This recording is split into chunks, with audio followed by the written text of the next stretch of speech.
Right, last week I did a video on HRT, and I did mention at the end that I was either going to do Marushi or Lotus.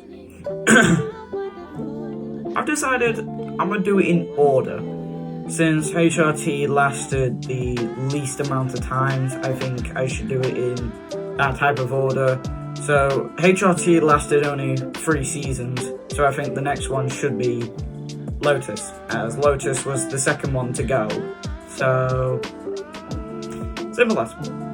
Although I've already explained it, I know definitely some people haven't seen HRT's video, may not even look at it. Fair enough. So, in 2008, we suffered a global financial issue that was even great enough to affect Formula One. It affected Formula One so badly that teams such as BMW Sauber split. So in other words, Sauber was momentarily sponsored by BMW.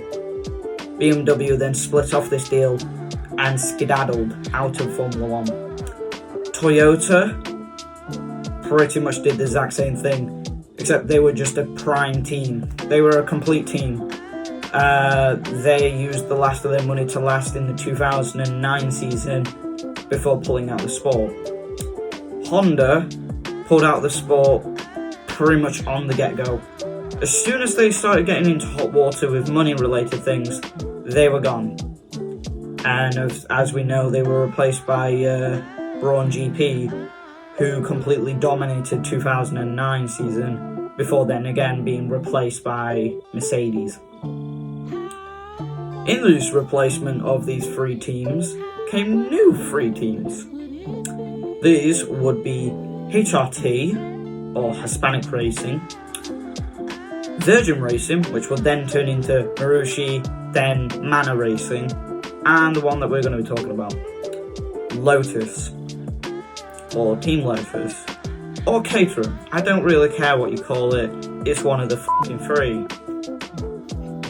I've definitely had someone ask me before, how do I keep getting all this information? It's simple, I get it off Wikipedia and I get it off other people's YouTube channels. I'm not that talented, okay? I have to get it off one way or another.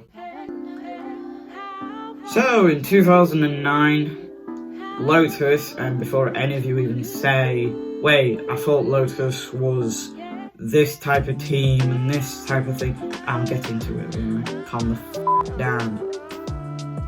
So, this Team Lotus wasn't even the real Team Lotus. It was a Malaysian copycat. Or, in other words, it was a Malaysian company running under the name Lotus. Before Lotus then bought out Renault a year later, turned into the actual Lotus, and then demanded them to change their names. I'll get to that one. So for 2010, they had 2 drivers that were well known at the time in 2010. These drivers were Italian driver Giulio Trulli and Finnish driver, before anyone else says, because I've had this one before. No, I'm not talking about the finishing in finish line and in Finland, as in Finnish. Can't believe I have to explain this, but you guys are dumb as fuck, so whatever.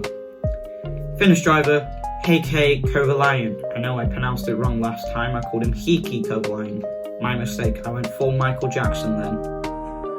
Unlike HRT or Virgin Racing at the time, Lotus Racing actually did turn up to the first race in Bahrain with the actual correct amount of equipment. Sort of. What I mean by that is they definitely did bring a car for Trulli and Kovalainen. They also brought a backup car and also had a car back home in England for display. I forgot to mention their home of operations was in the United Kingdom. I had someone ask me why I didn't mention that HRT mostly spent their entire time in Madrid. There's that particular reason they stayed in Madrid for their entire career. Whatever, we're talking about Lotus. Fuck HRT. So, yes, unlike HRT, who only turned up with 1 car, And unlike Virgin, who only turned up with 2 cars and didn't even turn up with a backup car, Lotus had the equipment.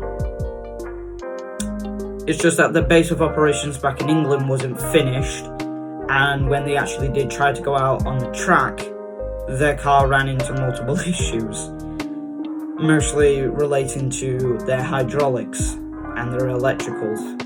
For some reason why they were not very good and didn't really particularly work. But it's Lotus, the fake Lotus, so what are you gonna do? So for Lotus's debut in Bahrain, it didn't go particularly to plan for them. Again, kind of. Although Lotus were the only team out of the new 3 teams to actually finish Bahrain, they did run into multiple different types of problems. Kovalainen kept running into tyre issues, and Trulli kept running into hydraulic issues, although both of them did manage to finish the race.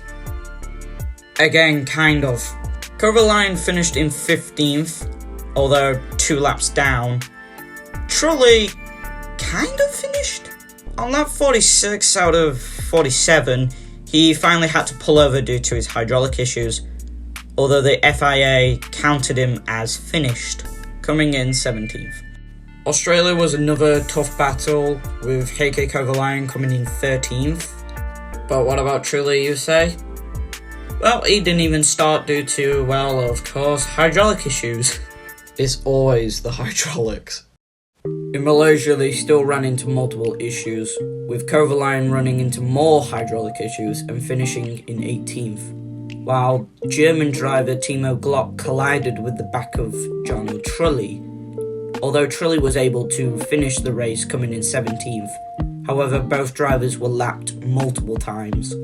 In China, it went well for one driver, less for the other, with Kovalainen finishing a remarkable 14th, although that was mainly because almost everyone else had retired, including Trulli with, once again, hydraulic issues.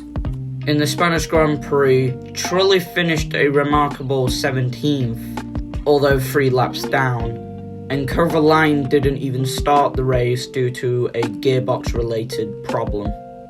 Monaco would record the team's first double DNF, with the first one to go was Kovalainen with a steering delay type of issue, while a few laps later, Trulli then went out in more spectacular fashion.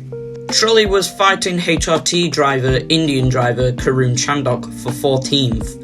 Karun obviously was defending his position, while race leader Mark Webber was chasing them. And then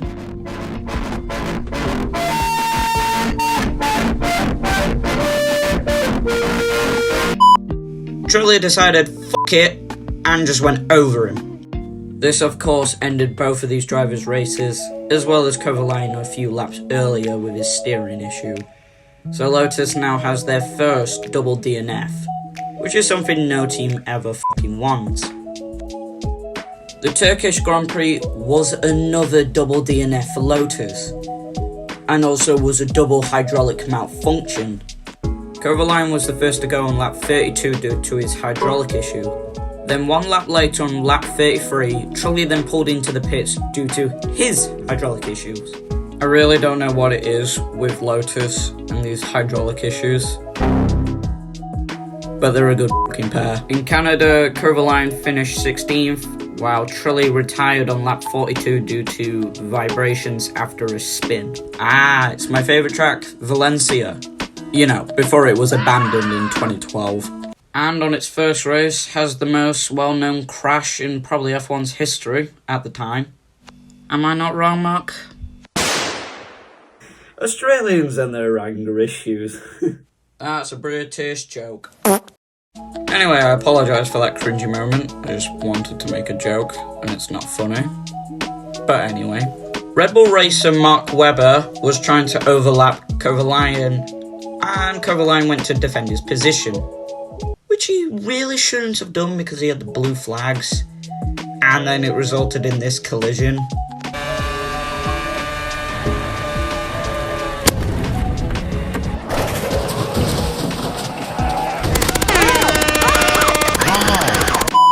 Kovalainen decided to show Mark Webber what the sky looks like.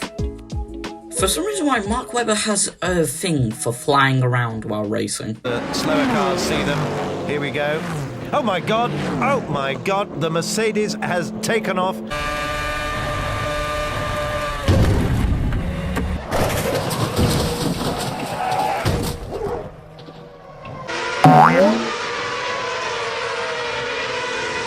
He just really loves the air. Britain was a better race for the pair, as both of them managed to finish, with Trulli in 16th and Kovalainen in 17th. And Germany just went... yeah. Trulli was forced to retire on lap 3 due to his gearbox just dying.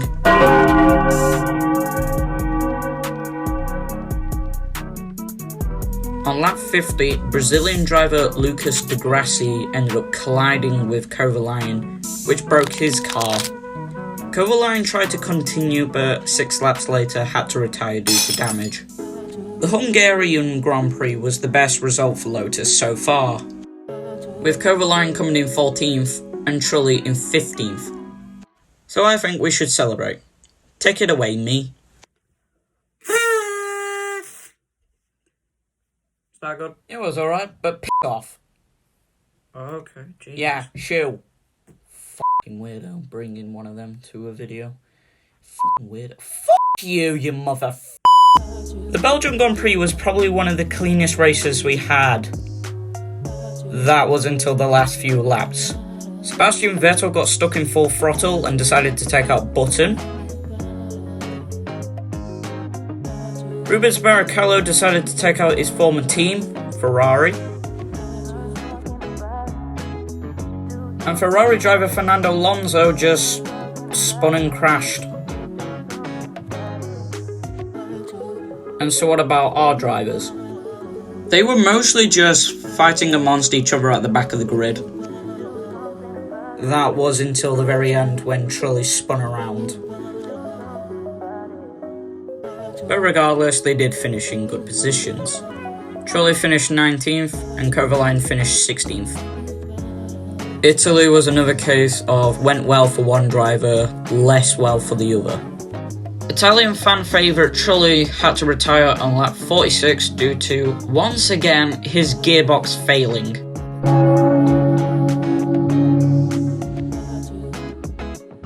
While Kovalainen finished 19th. I mean, Singapore can't go badly. Bollocks. On lap 27, Trulli was once again forced to retire due to, once again, hydraulic issues. However, Kovalainen suffered something twice as worse. This might look like a minor collision between Kovalainen and Sebastian Buemi. However, the collision caused a fuel valve in Kovalainen's car to break. This would then later turn into something twice as worse. His car was spewing out fuel as it came around the corner, and then burst into f***ing flames. Of course, this killed the engine, forcing Kovalainen to pull over, but Kovalainen then decided, fuck it, I'ma then take out the flames myself. So once again we have a double DNF. The next race in Japan was one of the best races for Lotus to date. Kovalainen finished 12th, while Trulli finished 13th, which for Lotus is remarkably surprising, since, you know, they're a pile of shit. The next race in... That's not South Korea, that's the wrong Korea, you dipshit. Thank you. South Korea was another favourite track of mine. Actually, give me a second, let me add the track. There we go. The Korean Grand Prix went well for Kovalainen, and again, not so well for Trulli. Bruno collided with Trulli, which damaged both of the cars. Trulli then would go on to retire due to hydraulics. Again. God damn you, Bruno. Kovalainen would go on to finish 13th. In the Brazilian Grand Prix, Trulli finished 19th, while Kovalainen finished 18th. And in Abu Dhabi, Trulli finished 21st, while Kovalainen finished 17th.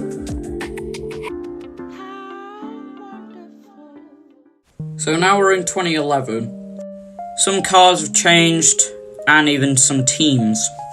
As for example, Renault turned into Lotus, the real Lotus. So as you can guess, Lotus were forced to change their name. However, they decided to take the piss with it and change their name to Team Lotus. You probably can take a wild guess that the actual Lotus team then got severely pissed off because of this, throwing all sorts of lawsuits against the fake Lotus team, who just took the lawsuits and didn't care and kept the team name. And now we wonder why they went into financial trouble. Virgin Racing became Marushi, who in my personal opinion has the best looking livery on the grid. Lotus pretty much did a copy and paste and just changed a couple of colours, but pretty much kept it the same. Which, I mean, it's alright, but still. And HRT just f***ing gave up. Lotus decided to keep their lineup of Trulli and Kovalainen. Due to riots, the 2011 Bahrain opening race was cancelled. So the opening race would take place in Australia. And now, because this video has taken a while, I'm now going to start speeding up. Australia went well for one driver, again, not for the other. Trulli finished 13th, and Kovalainen had to retire due to a water leak. Malaysia was the other way around. Trulli's clutch broke, and Kovalainen finished in 15th. In China, Kovalainen finished 16th, and Trulli finished 19th. In Turkey, Kovalainen finished 19th, Trulli 18th. You know what, I don't care how long this video is and how long it's going to take. I can't go fast, so I'm going at my own pace. In Spain, Trulli finished 16th. However, Kovalainen lost control and smashed into a wall. In Monaco, the pair finished very well, with Trulli finishing in 13th and Kovalainen finishing in 14th. Now, the Canadian 2011 race was deemed the most wettest race because it just rained for f***ing hours. Now, I was surprised to find out that both HRT cars managed to survive this race. So would the Team Lotus survive? For Trulli, yes. For Kovalainen, no. He was forced to retire after his drive shift broke. In Valencia, Kovalainen finished 19th and Trulli 20th. Great Britain was a disaster with a double DNF. Kovalainen's gearbox decided just to self-destruct. And Trulli retired due to an oil leak. Now, if you think things were worse for Trulli, for the German Grand Prix, he was dropped for... Oh no. Are you fucking serious? They fucking dropped Trulli for Caterham. They dropped him for Caterham. Ah! Unsurprisingly, Kovalainen beat Chandok, finishing in 16th. And no surprise there, Chandok came dead last. So for the Hungarian race, Trulli was brought back, and then both of them suffered a double DNF.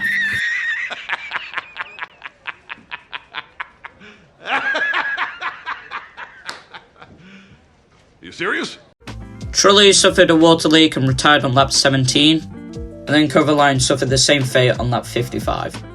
In Belgium, Trulli finished 14th and Kovalainen finished 15th. And in Italy, Kovalainen finished 13th and Trulli 14th. In Singapore, Trulli's gearbox once again failed, while Kovalainen finished 16th. In Japan, Kovalainen finished 18th and Trulli 19th. In Korea, Kovalainen finished 14th and Trulli 17th. For the first time a race was taken part in India, Trulli finished 19th, Kovalainen finished 14th. In Abu Dhabi, Kovalainen finished 17th and Trulli 18th. And finally in Brazil, Kovalainen finished 16th and Trulli 18th. 2012 was a massive change for Lotus, as finally they changed their name to Caterham, and the old partnership of Trulli and Kovalainen was finally broken up, as Trulli left and was replaced by Russian driver Petrov. However, Kovalainen remained. The car was also a complete copy of last year's, except with now a droopier nose. Once again, there was no Bahrain and we start in Australia, where we start off with a double DNF. Petrov suffered steering issues and had to retire, and Kovalainen's suspension failed. This would be the only DNF that Kovalainen would suffer this entire season. In Malaysia, Kovalainen would finish 18th and Petrov 16th. In China, Petrov finished 18th, while Kovalainen finished a disappointing 23rd. Bahrain's back, weirdly. Kovalainen finished 17th, Petrov 16th. Spain was the opposite way around, with Kovalainen finishing in 16th and Petrov finishing 17th. In Monaco, Petrov retired due to electrical failure, and Kovalainen finished 13th. In Canada, Kovalainen finished 18th and Petrov 19th. And for the last time Valencia took a race, Petrov finished 14th, while Kovalainen finished 13th. Great Britain was a disaster for Petrov, as due to an engine failure, he could not start the race. Kovalainen finished 17th. The rest of 2012 was mostly them finishing it in between 20th and 12th. For 2013, the car looked the exact same. However, we had a brand new driver lineup. French driver Charles Pic and Dutch driver Van der Garde. And now, because this video is really long, I'm only going to mention the races that involve retirements. You know, just to keep you interested, even if you are still watching. In the Spanish Grand Prix, Van der Garde's wheel just decided to fall off. Pic finished 17th. In Monaco, Charles' engine blew up. Van der Garde finished 15th. In Canada, Mark Webber got too close to Van der Garde. Van der Garde came too close to Mark Webber. As you can guess, they collided.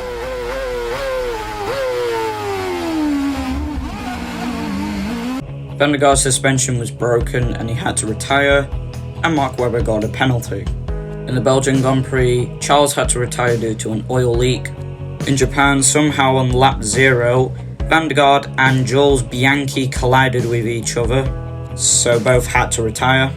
India resulted in the team's first double DNF of the season. Van der Garde retired on lap 0 due to, again, a collision. And on lap 35, Pic's hydraulics malfunctioned. And in Brazil, Charles once again retired due to suspension damage.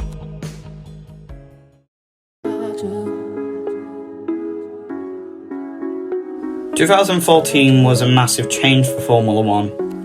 The power units went from turbos to hybrids. This is also the season where it seemed everyone's cars' noses got a little too excited. 2014 is also the same year that Caterham started to run into real big financial trouble. And they also lost their previous driver lineup. So the new driver lineup is Swedish driver Marcus Ericsson and Japanese driver Kayumi Kobayashi. Again, I'm only talking about the races that involve retirements. Starting off in Australia with a double DNF, because of course we have to. Kobayashi wanted to try out his new dildo on Felipe Massa. Why do I try? Why do I try? Why don't you tell me why I can't sleep at night? Why do I try? Why do I try? Why don't you tell me why I can't sleep at night? Ericsson went on to later retire due to an oil pressure issue. In Bahrain, Marcus Ericsson's oil once again leaked. In Spain, Kobayashi's brakes failed, forcing him out of the race. The Canadian Grand Prix went well for the two. Not. Kobayashi broke his own suspension. Again. Ericsson's turbo failed.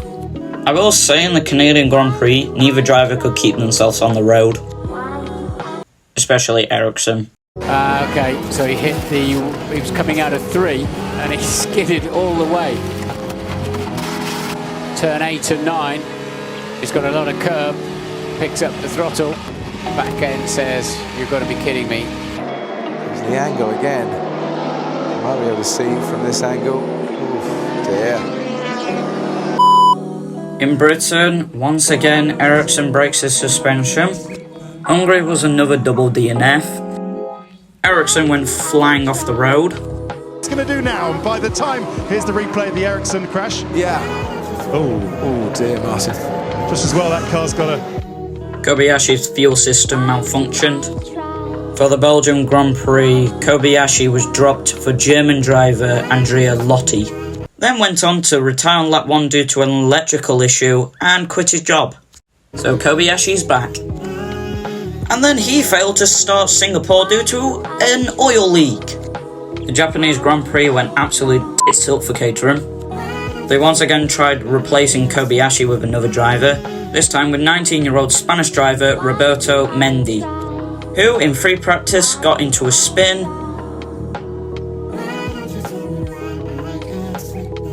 and fucking quit his job. And so Kobayashi returns, and they went flying off the road. And then as he's turned it in, and he's just turned in and he's lost it. He was slightly wide of the line. Allowed it to spin the other direction, then he would have probably got away with it in a better way. Yeah, really sort of pendulum effect. In the first Russian Grand Prix, Kobayashi's brakes failed. By this stage, Caterham had lost so much money that they weren't even able to enter 2 of the races. The team couldn't come up with the funds to bring their vehicles to the Brazilian and United States Grand Prix. However, due to an online funding, they managed to squeeze enough money to get into the Abu Dhabi Grand Prix. However, Ericsson quit. Caterham was searching for a driver until they finally found one, British driver Will Stevens, which lo and behold ended in a double DNF. Kobayashi retired due to vibrations, and Will retired due to pressure issues. Caterham tried selling its team to a different company, however no companies wanted the team, and so the team went into financial debt and withdrew from Formula 1. Their factory back in England was just straight up abandoned, and is a pretty popular place to go and visit for YouTubers. And their cars were taken away and left to rot in whatever place they resort now. So that's the story of Caterham, or Team Lotus, or Lotus, don't care. Goodbye.